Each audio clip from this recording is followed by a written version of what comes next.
¿Qué tal? Bienvenidos a Celuloide. Mi nombre es Bala Mendoza. Y yo soy Roberto Uribe. Pasta de chorizo. Celuloide. La otra perspectiva.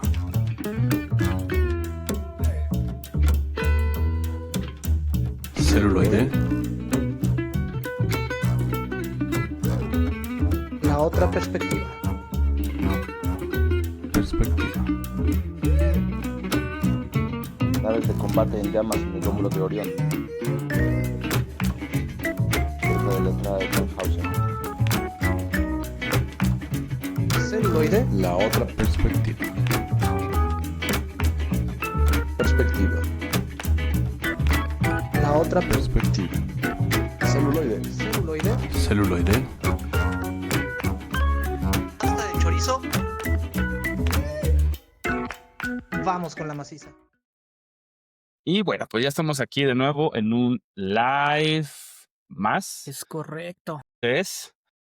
Bueno, bienvenidos, bienvenidas a esta cosa que le llamamos Celuloide, donde estamos hablando de cine, hablamos un poco del tema de la farándula y damos pues nuestras opiniones sobre un montón de cosas de cine y medios audiovisuales.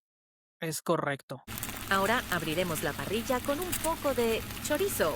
Pues empezando con el chorizo, fíjate que a pesar de que a la crítica no le ha gustado la nueva película de Jurassic Park, al público sí. Y en su primer fin de semana solo en Estados Unidos recaudó 14 billones de dólares. O sea, ya independientemente de lo que tú quieras, ya salió rentable la película. Y con este ingreso, Scarlett Johansson se transforma en la actriz más redituable de todo Hollywood. Órale. No, pues es un hito en su carrera. Le mandamos Ajá, aplausos y un felicitaciones. aplauso a... Entonces, vamos a tener que emitir nos retractamos, ya que uno de Ajá, nuestros cortitos de la semana pasada fue de que ni ella podía salvar a la franquicia, pues bueno, ¿no? Pero así pues de, resulta que sí. tomen eso, celuloide. Exactamente, tomen eso celuloide y adivina a quién desbancó, quién era el actor más redituable. El actor, híjole, justo estaba pensando en eso y no me llegó su nombre. Era Henry Cavill, ¿no? No, Samuel L. Jackson. Y pues bueno, mientras tanto, queridos y queridas celufans, celunautas, pues está interesante esta nota. Ahí, pues bueno, ya saben que nos interesa mucho saber su opinión, hemos visto ahí mucha interacción. Usualmente hacemos esto, ponemos el correo, sabemos que algunas personas nos escuchan en podcast, entonces bueno, es contacto@celuloide.live. También estamos en Facebook como Celuloide Rewind, estamos en la página, también tenemos nuestra página donde pues bueno, vamos publicando las notas del show, también ahí vamos un poquito atrasados, pero bueno, sabemos que ahí pueden encontrar también. Entonces díganos ustedes también qué opinan sobre este tema de Jurassic Park Rebirth, esta nueva entrega de la saga, qué es lo que opinan, qué es lo que les gusta, no les gusta, concuerdan con la crítica, no concuerdan con la crítica, cuál es su opinión. Y todos, pues, ¿qué consideran sobre este tema de que, pues, bueno, ya desbancó a Samuel L. Jackson, que pues es un actor que hemos visto hasta en la sopa, o sea, creo que ha hecho de todo, ¿no? Digo, obviamente muchos lo ubican por Tarantino, su trabajo con Tarantino en diferentes filmes, pero pues es un actor que estuvo en todos lados. Y ahora Scarlett Johansson, me parece que no ha hecho tal vez tanto como él, pero sí ha hecho bastantes cosas también de todo y pues es Bueno, pues interesante. tenemos que tomar en cuenta de que gran parte de la carrera de Scarlett Johansson o sus inicios, pues fue gracias a Woody Allen, ¿no? Al Sí, claro. controvertido Woody Allen, Que ya pues hicimos un programa de él prácticamente también. fue quien la catapultó, por así decirlo. Y hemos visto, Primera o bueno, película fue la de la chica del arete de perlas, ¿no?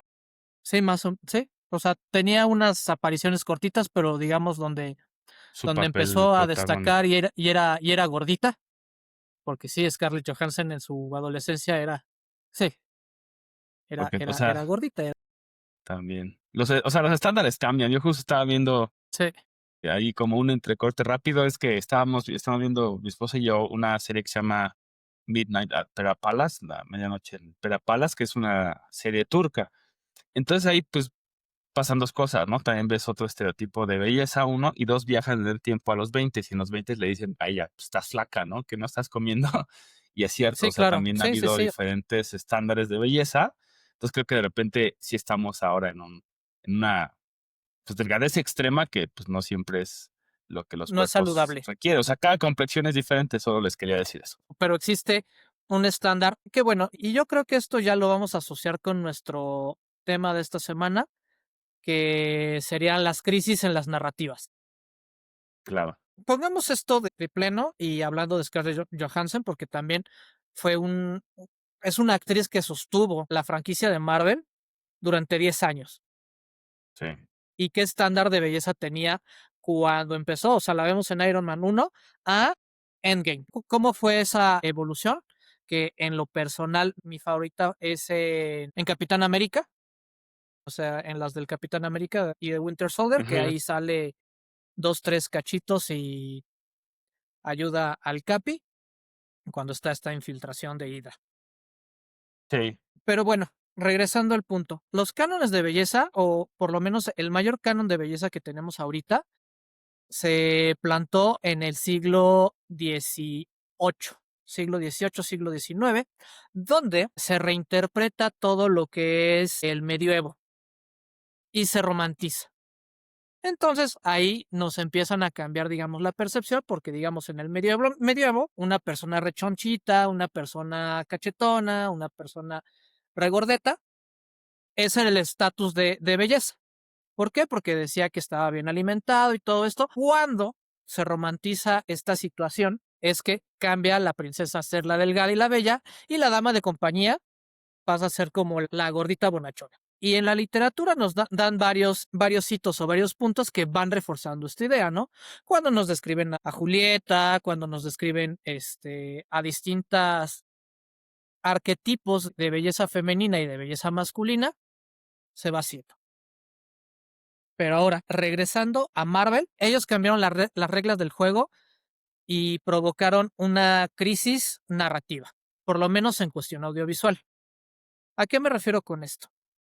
Gracias a ellos, porque tuvieron tanto éxito y las producciones que antes eran de $1 millón, o sea, los hitbusters o los blockbusters, con un presupuesto de $200 millones.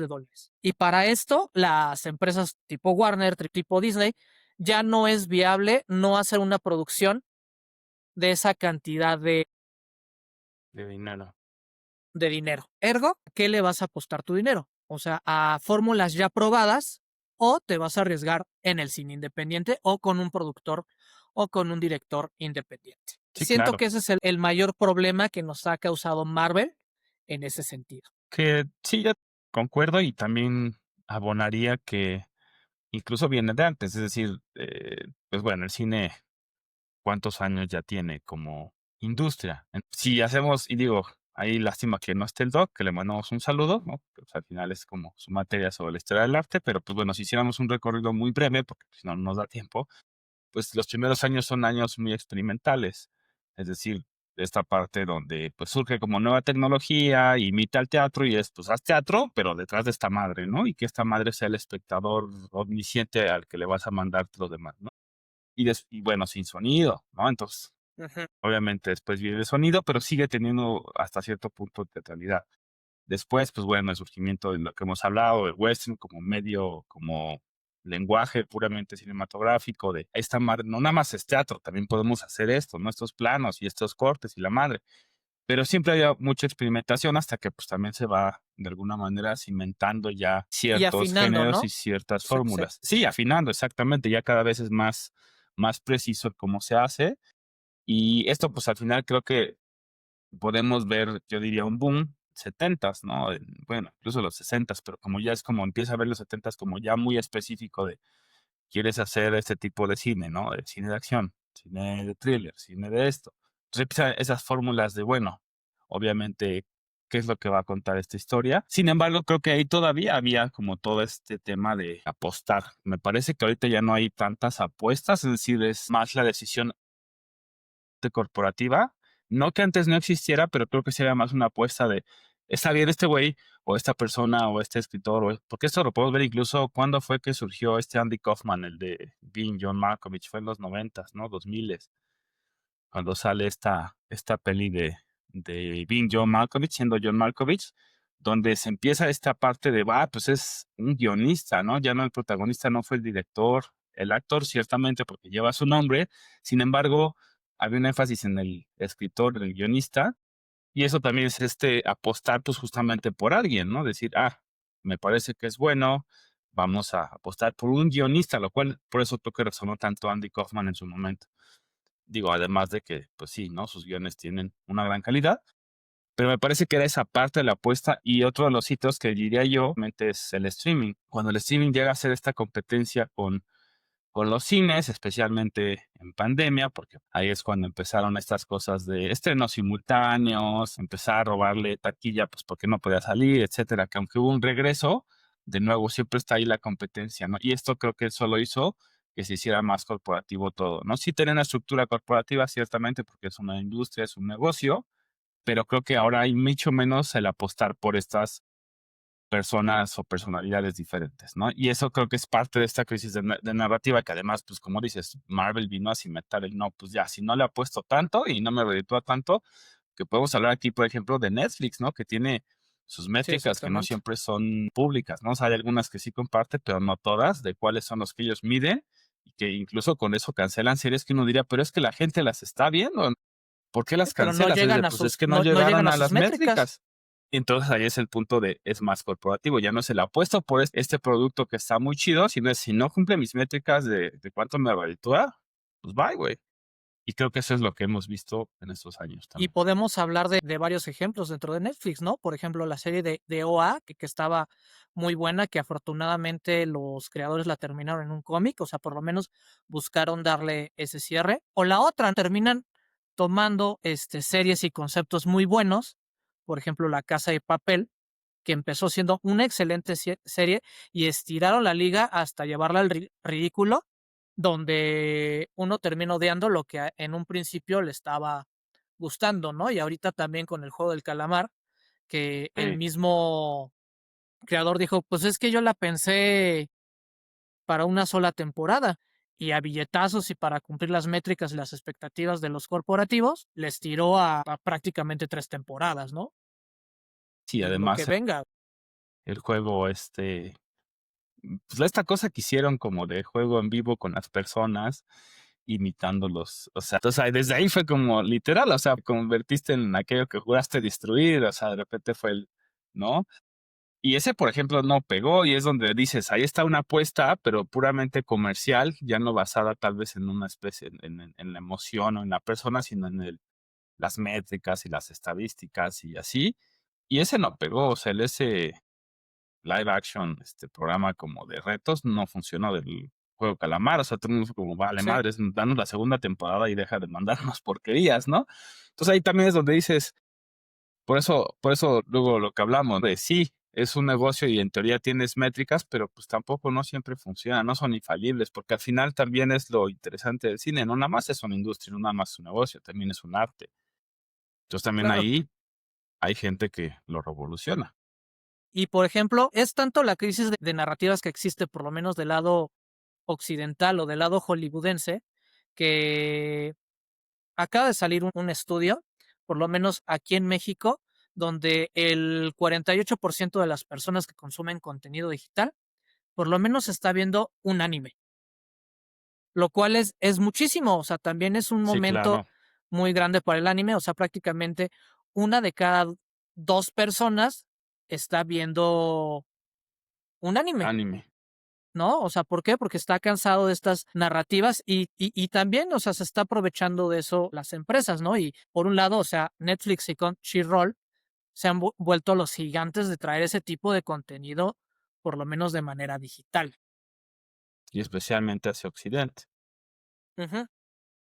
Y también creo que ahí el tema está interesante porque el tema también del anime es que pues es muy propositivo porque pues uno también surgió como por su propio mundo, ¿no? O sea, empezó a surgir y a tener su hype y todo esto, pero que además se produce una cantidad estúpida de manga y de anime, que Sí, digo, ese ya claro. podría ser un programa en su propia Aparte, sí, ¿no? o sea, se podría hacer un Porque de repente programa las que es exigencias, que eso tampoco es tan saludable, ¿no? De repente ahí también hay sí, cosas claro, donde parece todo hermoso y esa es la solución es como, no, tampoco yo les diría eso porque ahí hay una serie de cositas, pero ese sería otro programa, díganos si lo quisieran, exactamente. ahí Si lo hablaríamos quisieran de que eso. nos pusiéramos a analizar las narrativas de los animes, les recordamos que estamos en contacto @celuloide.life y pues nuestras distintas redes sociales. Que justamente en este rollo del anime prácticamente surgió como una respuesta a lo que Disney estaba haciendo. Y en su momento, ¿cuántas narrativas o cuántas estereotipos o cuánto no nos ha educado Disney? Y cuánto daño o cuánto beneficio ha hecho Disney por la sociedad occidental, ¿no? O sea, simplemente nuestra visión del amor romántico lo tenemos gracias a Disney. Sí. De tú eres la princesa, o sea, es qué narrativa estamos comprando y por qué ha cambiado tanto ese tipo de empoderamiento de las distintas facciones y también por qué la inclusión está fallando dentro de las mismas narrativas. Que ese punto está excelente porque es un poco lo que hablábamos al inicio de esta conversación sobre los estándares de belleza, es decir, empieza esta narrativa también audiovisual de la princesa. Y de nuevo, pues, ¿qué pasaba, no? Es la princesa porque, bueno, la justificación siempre fue, bueno, son cuentos europeos, la belleza europea pues es de tez blanca y tiene estas complexiones, que también ahí hay muchos asegúnes.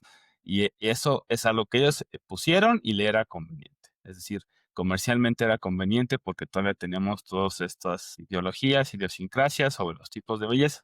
Y después viene pues una serie de personas y una serie de movimientos y de grupos que dicen, oye, yo también existo, ¿no? Por ejemplo, pues soy mexicano, soy latino, ¿no? Soy turco, soy hindú, pues ¿dónde quepo en ese estándar de belleza, en esas historias?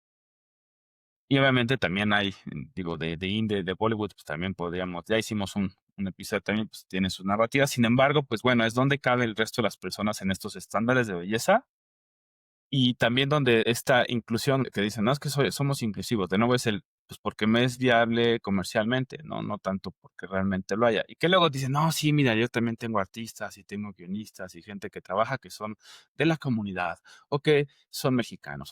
Y es de sí, güey, pero no te dicen nunca cuál es el porcentaje, ¿no? El porcentaje es el Sí, uno por claro. ciento, el 0.00001%. No hay inclusión en tu empresa. Estás usando a la única persona mexicana para decir, pues, tenemos una representación latina, es como, aguanta, ¿no? Eso no es inclusión tampoco. Que justamente uno puede analizar o ver las ideologías o las tendencias ideológicas de las películas al momento en que pone atención a los créditos. ¿Y a qué me refiero con esto? De acuerdo a los apellidos que llegan a salir dentro de los créditos de una película, de acuerdo a esos movimientos, Sí, uno puede ver si realmente hay una verdadera inclusión de latinos o una inclusión de alemanes o una inclusión francesa, etc, etc. Por ejemplo, Guillermo del Toro, ¿no? La gente quiere mucho a Guillermo del Toro y por eso ha ganado tantos Óscares y ha ganado tantos premios, porque él le ha llegado a dar trabajo a mucha gente. Entonces, la misma academia, independientemente de su creatividad y independientemente de su trabajo exitoso, es porque le da trabajo a mucha gente al momento de que hace sus producciones. Ahí estamos hablando de una verdadera inclusión. sí, claro.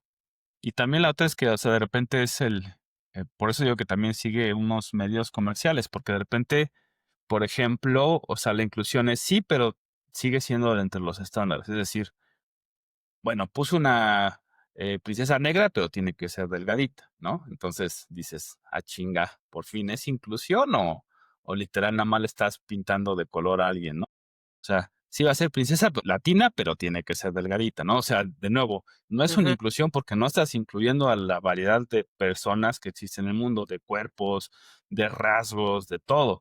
Entonces, también de repente esa es una de las críticas que yo haría hacia ese tipo y le ponemos inclusión forzada por eso, porque cuando, por ejemplo, hay otros tipos de inclusión y que se siente como, por ejemplo, en Sandman, ¿no? Que Sandman por ejemplo, pone a Deseo, ¿no? Y Deseo, pues, ¿qué etiqueta le pones a Deseo? Entonces no le pones una etiqueta, pero sí te deja ver que no es una personalidad, que no son personas, pero vaya, el actor o la actriz y el que interpreta, pues al final tiene una característica muy específica y que rompe con este canon de, pues bueno, en lugar de clasificarlo es de, bueno, no importa, es algo nuevo, es algo diferente, se siente auténtico y que cuenta la historia. y que va acorde a la historia de si Deseo fuera una persona, cómo se comportaría y qué tendría, y tiene esas características. Y eso está bien chido, o sea, no te están diciendo, esto es una agenda y si no lo crees, entonces eres ¿no? Un homófobo o cualquier otra cosa. Es de, no, ahí está. Y es una gran serie que, bueno, ahí ya sé que son aguas turbias por el tema de Neil Gaiman y etcétera, que eso sería también otra discusión, porque al final también es el tema, hay que discutir las cosas, porque eso de que no puedas hablar de algo, porque si no alguien se ofende, pues creo que lo hace peor. O sea, justo el tema de una sociedad consciente y digamos que realmente quiere un progreso para la humanidad desde que puedas hablar de las cosas.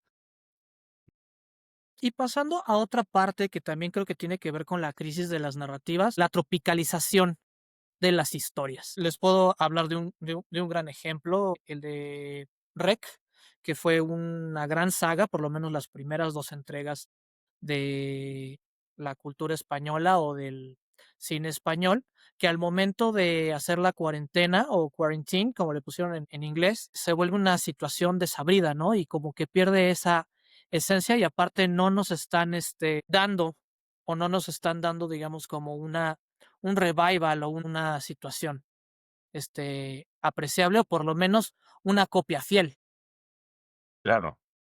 Sí, se queda en medio Otro, entre lo ajá, reinterpreto y lo copio, ¿no? Es como, sí. puta, ¿pero qué es ¿No? esto? Que en el cine mexicano tenemos un montón de esos, ¿no? O sea, y copias mal hechas, o sea, como la de Tres Idiotas, que una de las grandes películas en la India, que cuando le hicieron en México, lamentablemente es desabrida y hasta ni gusta, o sea, es vomitiva la película.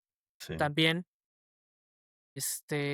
o las 30 primeras citas, ¿no? Que es una de, yo creo que las mejores comedias románticas con Adam Sandler, que cuando se hizo aquí en México, o sea, ni gracia tiene. Sí, y que pues, es el tema de, o sea, uno también es el tema de, ya podríamos irnos a una crisis local, que pues eso ya, el cine mexicano pues ya tiene un rato y también ya hicimos el de, por ejemplo, Amores Perros y lo que eso significó y una promesa no cumplida con chispazos por ahí.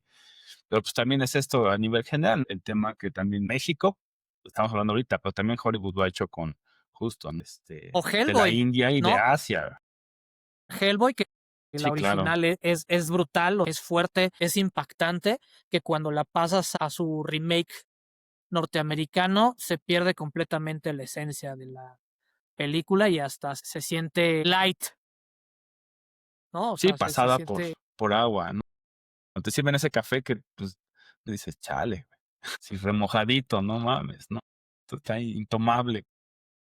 Yo en lo personal creo que una manera de revitalizar estas narrativas sería volver a los libros o volver a ver, o sea, la literatura está llena de narrativas y no están descubriendo el agua clara, o sea, también mucho del teatro salió de la literatura y también mucho del cine en sus inicios salía de la literatura, ¿no? Entonces yo creo que sería una buena opción volver a ver qué historias se están leyendo, qué historias se están haciendo. Y no es la primera vez que Hollywood recurre a esto, pero Sí, sí no. sería darle una vista más fresca.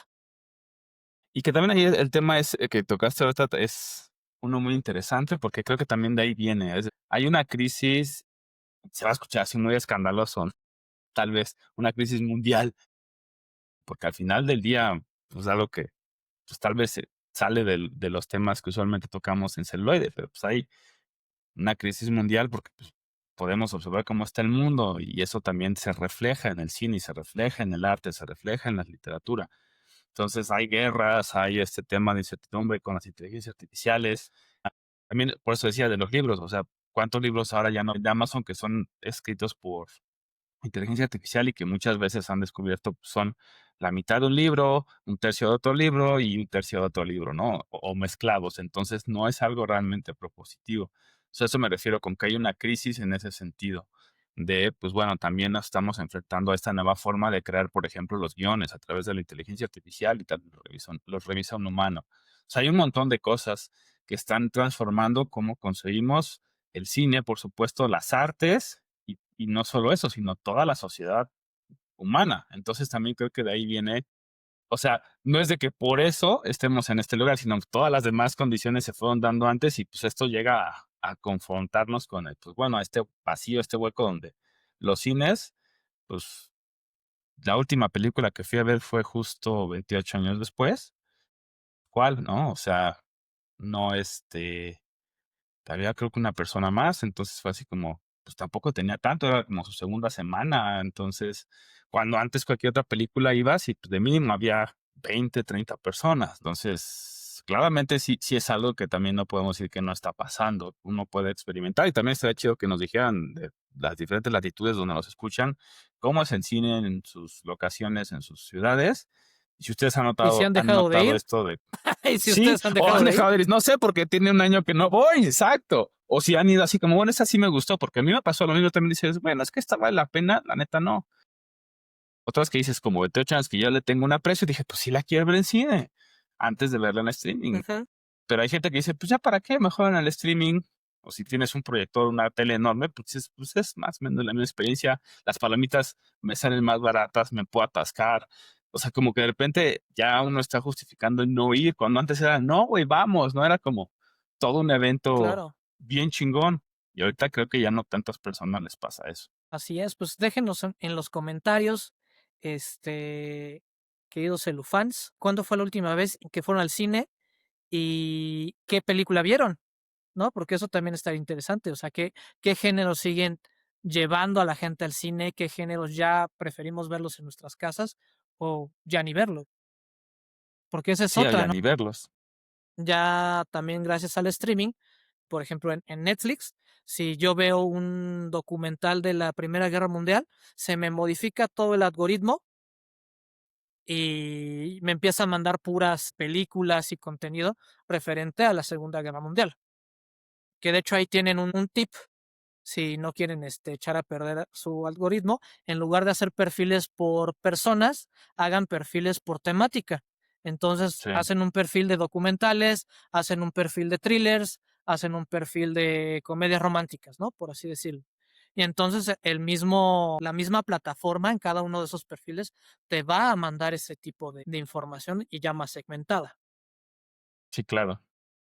Y que también ahí pues es otro tema que, que pues también es curioso y es explorar en sí mismo, que son estas burbujas. Es decir, sí, el algoritmo te va a dar lo que se supone te gusta, y a veces donde dices, va, esto sí está chido, no lo había visto, no lo conocía, pero también de repente quiero ver algo diferente. Entonces, ¿qué pasa si no tienes esta oportunidad? O sea, justo si no haces estos perfiles por como temática, ¿cómo te expones a otras cosas que de repente valen mucho la pena? Digo, obviamente nos pueden escuchar y aquí obviamente pueden descubrir cosas interesantes que tal vez no hayan visto, pero ese solo es uno, o sea, seguimos en estas burbujas que Y nos estas limitan. burbujas nos generan una crisis narrativa porque se vuelve repetitiva. Sí, también cuando hayas visto así 20 películas de acción, pues ves la que sigue y es como, "Meh, ya sé qué va a pasar esto, ya sé qué va a pasar". Y entonces ya se pierde la emoción, ¿no? Ya se pierde Asombro. el asombro, exactamente. Que pues creo que es lo peor que nos puede pasar con una obra cinematográfica, como, digo, hay formas y hay dimensiones del asombro y cosas que pues sí es como madres.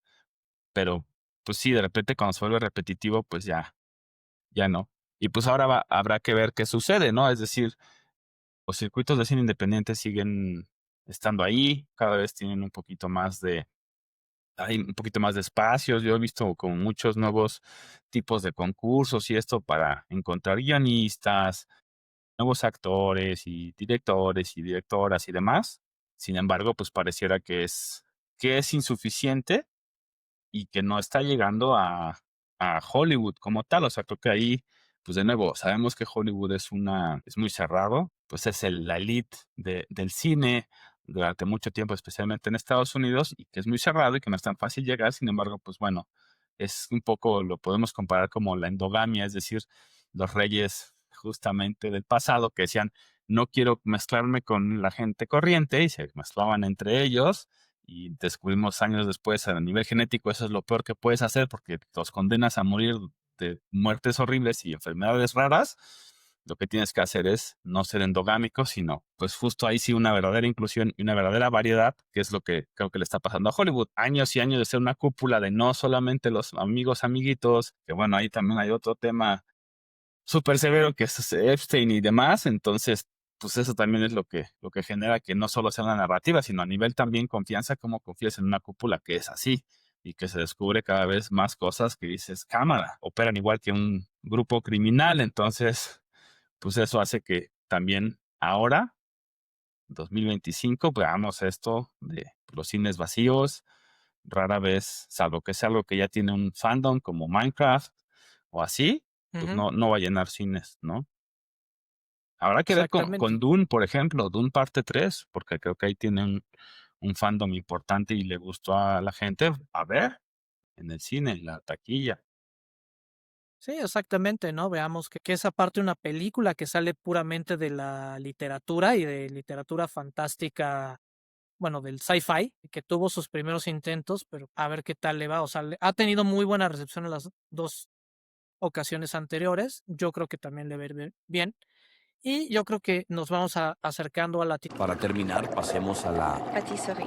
¿no? Justamente para recomendar eh, narrativas fuera de lo convencional. Y de mi parte les voy a recomendar 3. Por un lado, está en YouTube, la pueden encontrar, se llama Tetsuo, el hombre de hierro. He hablado de ella varias veces aquí en Celuloide. Si les gusta el gore mecánico y quieren ver una manera interesante de usar el stop motion, como raramente se ocupa el stop motion en pantalla, les recomiendo Tetsuo, el hombre de acero. Por otro lado, Pi, el orden del caos, que habla acerca de un matemático que se obsesiona con justamente el número pi. Y por último, y regresando a nuestra señorita Scarlett Johansson, Perdidos en Tokio o Lost in Transmission, que comparte crédito con nuestro queridísimo, se me fue el nombre, no, el cazafantasma, Fantasma, el otro cazafantasma, es que Jim el Bridge otro, también es uno, ajá, sí, pero sí. y a mí también ya se me olvidó, pero bueno, él. Ajá, él. Esas son las 3 películas que yo les puedo recomendar. Pues sí, y yo de mi parte, pues estaba pensando justamente, por ejemplo, en una que es Laberinto, por ejemplo, con Jennifer Connelly, que Billy de Murray, repente ya.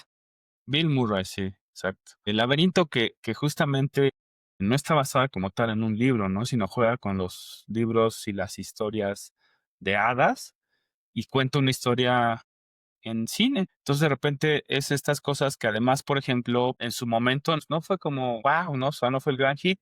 Sin embargo, a lo largo de los años se ha convertido en una película que se le llama de culto, que son las cosas de cuando la retomas y dices, oye, pues oye, sí es maravillosa, ¿no? Es De que se hermosa, cuenta, es reaprecia, ¿no? O entretenida. sea, que se vuelve a apreciar, se reinterpreta y se integra. Entonces, para mí ese es el epítome de lo que se puede hacer, porque es en su momento tal vez no, pero también de repente es el cine, pues es así, ¿no? O sea, hay cosas que van a ir mucho más lejos, ¿no? Más lejos en el tiempo, es decir, pues ¿cuándo fue el laberinto? 83, 86, algo así.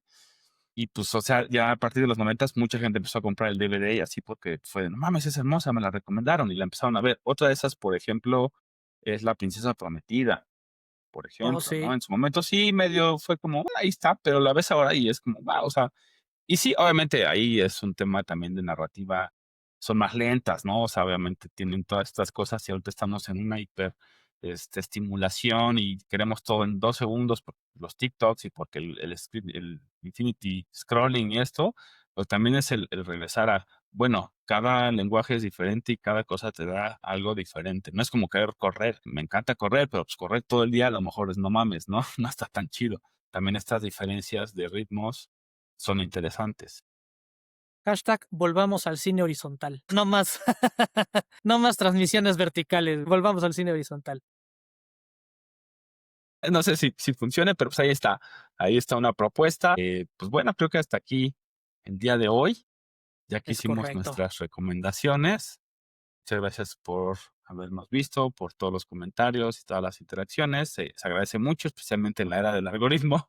Si nos ven en vertical, pueden intentar vernos en horizontal a ver qué sienten y darnos sus comentarios. Estaría Sí. muy chido como experimento social, nada más una vez. Y nos dicen, se apestó y nos digan por qué es, ¿O no? ¿no?